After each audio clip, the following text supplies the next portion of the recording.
kids of their condition. Disclosure. Okay, disclosure issue. So I heard stories about some adults.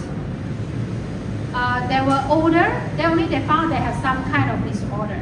Okay, but when they were diagnosed, okay, they were relieved. I'm not abnormal. I'm just, have some condition that I need to live with, stay with.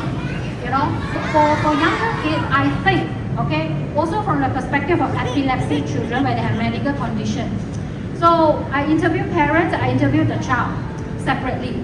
So the child will always say that, I don't know what happened to me, but my mom say I need to eat medicine. I want to talk to the doctor and I want to ask the doctor what happened to me, especially when eating medicine, but you don't know what's wrong. Okay, I think same thing to children with some kind of deficit or difficulty. I think you can explain to them at their level. You don't need to tell them you have this diagnosis, this is what we're going to do. I don't think you have to go straight to that. But you can tell them, I understand that you have your problem with writing. Okay? We work on that. As compared to maybe your classmate, you doesn't write as well, but we can practice on that.